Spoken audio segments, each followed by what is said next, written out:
I can see these systems of ideas that are at war, right? There are systems of ideas at war.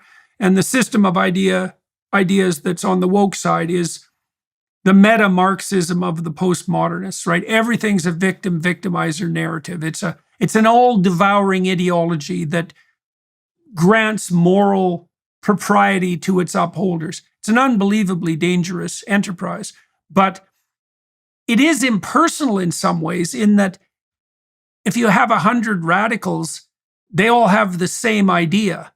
And so it's not them, it's the, and that means that the proper level for the battle is philosophical or theological or spiritual or ideational or psychological rather than physical. Maybe it's only when you lose the battle that you have to resort to physical means. You also talked about the utility of humor. But I just quickly, let me just lob something in there. I've been in court the last 10 days over a libel trial, and I watched everybody who was against me, who tried to destroy my life. That's what they've done. And I thought, I'd really like to go out for a beer with you guys. Because aside from this one little kind of crazy woke thing where you're completely right about everything and you're a total moral supremacist and I'm wrong and I need to educate myself, aside from that one pervasive and albeit deadly character flaw, I'd really like to go out for a beer with you. And I have a strong feeling that none of them would like to go out for a beer with me. No, I think that's a really good observation, because when I was surrounded by screeching harpy students, and often female, and then their idiot male enablers who were generally psychopaths, what I kept remembering was, well, you're 19. If I was at a dinner party at your parents' house, I would probably think that you were a pretty decent young person with some crazy ideas, rather than that you're just an absolute bloody serpentine mess of crazy ideas with a tiny bit of good person associated. It's not like that at all. And I've thought about this too, sort of technically speaking, is that Jean Piaget, the developmental psychologist, he noted that you get a bunch of kids together and they could play a game coherently according to a coherent set of rules. But if they were young enough, if you separated them and asked them what the rules were, you got wildly disparate accounts. So together, they could play the game because each of them had fragmentary knowledge of the game, but as a unit, all the knowledge was there. It's sort of like a group of 100 university protesters, is that because there's 100 of them, the whole bloody pathological principality is there. But in each person, they're like 10% possessed, right? And so maybe what you do when you don't hate the person is that you have the possibility of separating the wheat from the chaff. What you would hope for your would-be ideological enemy is that free expression of idea in genuine dialogue would free them from the grip of their possession. And then you'd have another useful person around, which seems to be a lot better than, well, the potentially negative consequences of full-on combat.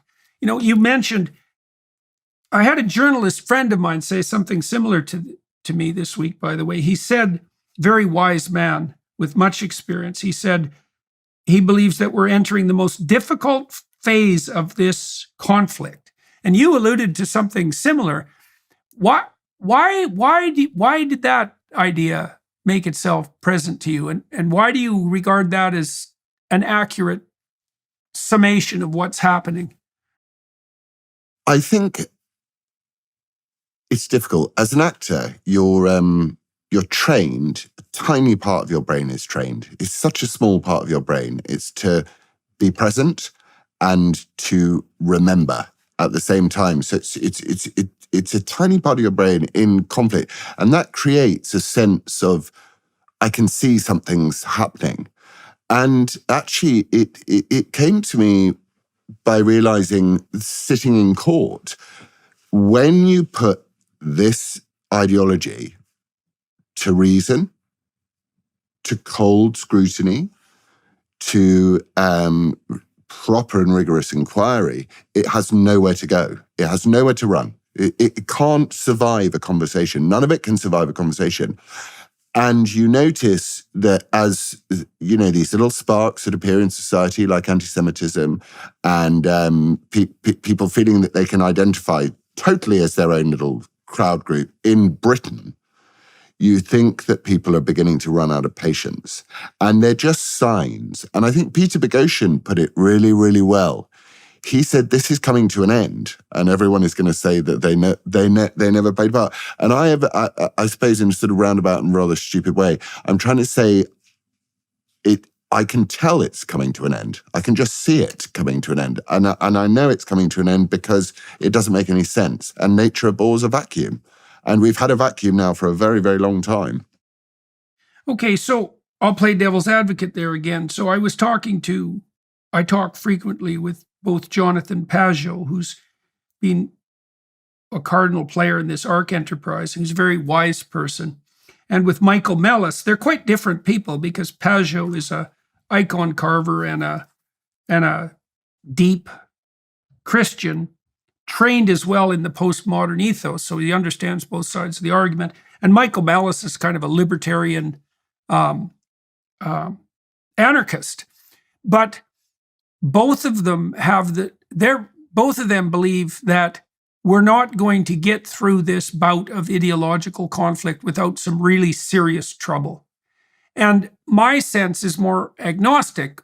I believe that the future isn't written in blood, and that if we conducted ourselves wisely, we could have a virtual apocalypse, let's say, instead of the real thing, that we could work this out in the realm of ideas.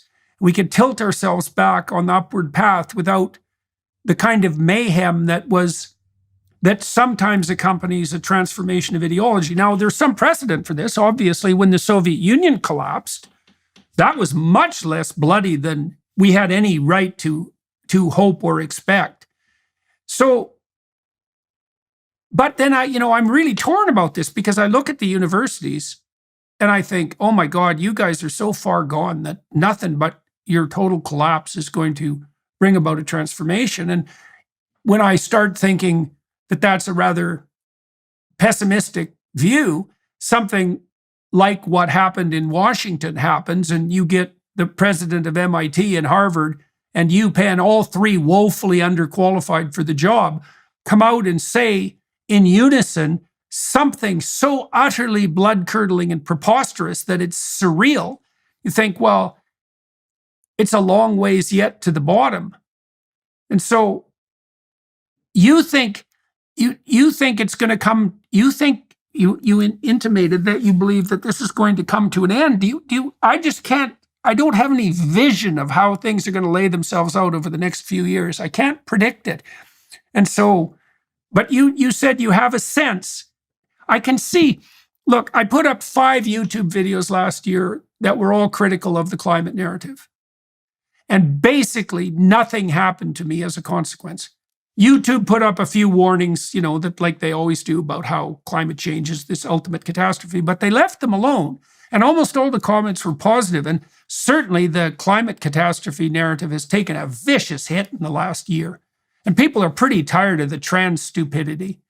So, but then you see the depth of corruption in places like the universities, and you think, oh my God, how much trouble is there going to have to be before sanity does prevail? I suppose what gives you a sense that things are going to change. I was quite affected by something that you said quite early on. And weirdly, my dad, who broke the car, like he slammed the brakes on in the car when I was about 8 years old, and he went, postmodernism is evil. And I was like, well, I didn't understand, but I could just remember it. And he was obviously listening to the BBC or something. And you said this thing quite early on, and Dad actually introduced all of us to you, to varying degrees of love, let's put it that way.